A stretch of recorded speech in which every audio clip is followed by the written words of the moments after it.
The live TV, सच सबसे आगे।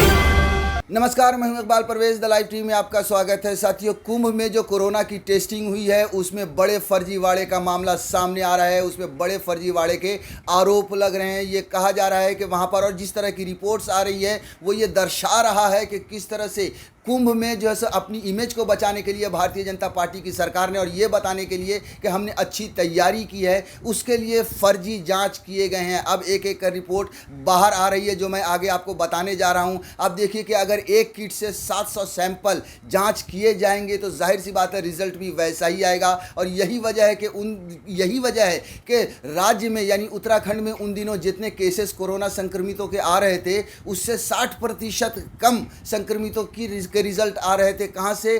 कुंभ से, जहां पर लाखों लोगों की भीड़ थी, स्नान हो रहे थे, मेला लगा हुआ था। यानी कि कहीं ना कहीं ये साफ दर्शा रहा है कि भारतीय जनता पार्टी ने एक तरह से एक खेल किया है इस तरह से फर्जी जांच का, ताकि उनकी इमेज बनी रहे, उनकी इमेज बची रहे और दुनिया ये जानती रहे कि उन्होंने कुंभ की बड़ी अच्छी तैयारी की है। साथियों, कोरोना की जब दूसरी लहर आई थी उस समय किस तरह से हाहाकार मचा पूरे देश में, आप सब ने देखा, आप सब ने झेला। और उस समय में जब कुंभ हुआ तब ये कहा गया कि ये जो है एक तरह से कोरोना स्प्रेडर है और पूरे देश में उससे कोरोना फैला है। और ये बात समय समय पर साबित भी होती रही है। मगर अब उस समय भारतीय जनता पार्टी के नेता और सरकार ये कह रही थी कि हमने अच्छे से एहतियात बरते हैं, अच्छे से प्रिकॉशंस लिए हैं और अच्छी तैयारी की हैं। मगर अब एक एक कर खुलासा हो रहा है कि किस तरह से जाँच में भी फर्जीवाड़ा हुआ था। आप कि नवभारत टाइम्स ने लिखा है, कुंभ में 1 लाख कोरोना टेस्ट फर्जी, एक ही किट से जांच दिए 700 सैंपल। जब 700 सैंपल एक ही किट से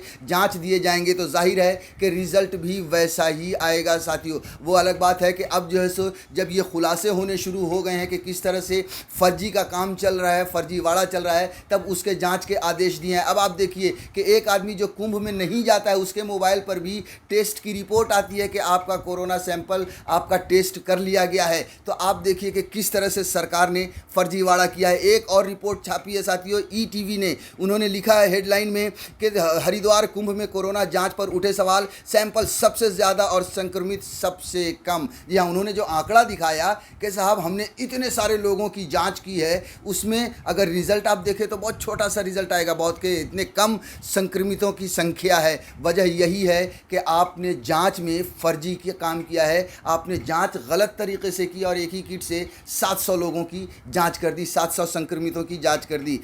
हरिद्वार महाकुंभ शुरू से ही सुर्खियों में रहा है। पहले जहां हरिद्वार महाकुंभ को कोरोना का सुपर स्प्रेडर बताया गया, वहीं अब कोरोना जांच रिपोर्ट में फर्जीवाड़े की बात सामने आई है। हालांकि इस मामले में हरिद्वार जिलाधिकारी ने जांच के आदेश भी दिए हैं। हरिद्वार में कुंभ के दौरान कोरोना जांच रिपोर्ट पर social development for communities foundation ने सवाल खड़े किए हैं। उन्होंने एक रिपोर्ट जारी की है। इस रिपोर्ट के आंकड़ों के अनुसार अप्रैल में महाकुंभ के दौरान राज्य और हरिद्वार में कोरोना संक्रमण के ट्रेंड में भारी अंतर था। जहां इस रिपोर्ट में ये बताया गया है कि जो वहाँ का जो पूरा जो राज्य है, प्रदेश है, उसमें जिस तरह से कोरोना की संख्या इतनी ज़्यादा थी तो फिर हरिद्वार में इतनी कम क्यों थी, इस पर भी सवाल उठाया गया है और यही रिपोर्ट बनाई गई है। साथियों, social department for communities foundation के अध्यक्ष अनूप नौटियाल ने हरिद्वार की कोरोना जाँच को लेकर एक रिपोर्ट जारी की है, जिसमें उन्होंने रिपोर्ट के आधार पर बताया कि हरिद्वार जिला संक्रमण दर में अन्य ज़िलों की तुलना में बहुत कम रहा है। आप सोचिए कि कैसे कम हो सकता है, जहाँ पर लाखों की भीड़ हो, पूरे देश से वहाँ पर लोग आए हों, स्नान चल रहा हो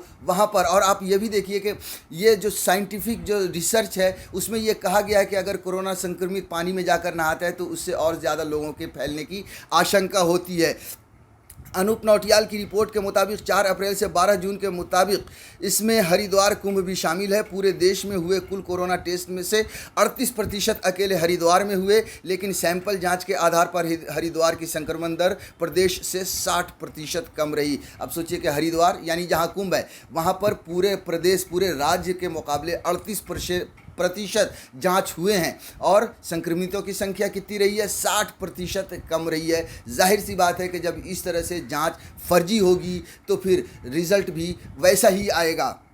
अब साथियों ईटीवी ने जो आंकड़ा जो छापा है और जो पूरे आंकड़े दिए हैं कि कितने लोगों की जांच हुई है वो भी हम आपको बता देते हैं, तो उससे और आप समझ पाएंगे, साफ होगा कि क्या है पूरा आंकड़ा क्या है। हरिद्वार महाकुंभ के दौरान 4 अप्रैल से 12 जून के बीच 70 दिनों में कुल 8,82,382 टेस्ट किए गए, जिसमें से 35,168 कोरोना के मामले सामने आए, जबकि अवधि के दौरान 70 दिनों में पूरे राज्य में कुल 23,25,968 टेस्ट किए गए और पॉजिटिव आने वाले मरीजों की संख्या 2,34,902 रही। यानी हरिद्वार महाकुंभ के दौरान जब पूरे राज्य में कोरोना पॉजिटिविटी दर 7% से अधिक चल रही थी, उस समय हरिद्वार में भारी भीड़ भाड़ के बावजूद संक्रमित की दर महज 3.99% थी। यदि पूरे राज्य से हरिद्वार के आंकड़ों की तुलना करें तो इन 70 दिनों के दौरान हरिद्वार में पॉजिटिविटी रेट उत्तराखंड की तुलना में 60% कम था। तो ये है बड़ा सवाल और ये है बड़ा घोटाला, और अपनी पीठ थपथपाने के लिए ये है भारतीय जनता पार्टी की सरकार का खेला। अब साथियों एक एक करके ये खुलासा हो रहा है। देखिए, एक आदमी पंजाब का है जो कुंभ में आया ही नहीं है, उसके मोबाइल पर भी कोरोना टेस्टिंग का मैसेज पहुंच गया, और यही वजह है कि इस तरह के खुलासे होने शुरू हो गए, जिसकी अब जांच की जा रही है। देखिए, जनसत्ता ने भी ये खबर छापी है कुंभ मेले में दी गई कोरोना की झूठी टेस्ट रिपोर्ट, जाने कैसे एक गलत मैसेज की शिकायत ने खोल दी पूरे सिस्टम की पोल। आपको विस्तार से बता देते हैं कि इस साल कोरोना वायरस की दूसरी लहर आने के बावजूद 1 अप्रैल से 30 अप्रैल लाखों श्रद्धालु कुंभ में मेले में हिस्सा लेने हरिद्वार, देहरादून, टिहरी और पौड़ी जिला पहुंचे थे। बताया कि फर्जी टेस्टिंग का ये मामला तब खुला जब पंजाब के रहने वाले एक शख्स ने Indian council of medical research को ईमेल लिखकर शिकायत की। सूत्रों के मुताबिक यह व्यक्ति कुंभ के दौरान अपने घर में ही रहा था, इसके बावजूद इसके पास मैसेज आया कि कोरोना टेस्टिंग के लिए उसका सैंपल लिया गया है। तो इस तरह से आप सोचिए कि जो प्राइवेट लैब और इसके बाद जो है और भी जो प्राइवेट लैब्स हैं जिनको दिए गए कोरोना टेस्टिंग के लिए कॉन्ट्रैक्ट दिए गए हैं, उन पर भी जांच के आदेश दिए गए हैं, उन पर भी अब जांच किए जाएंगे।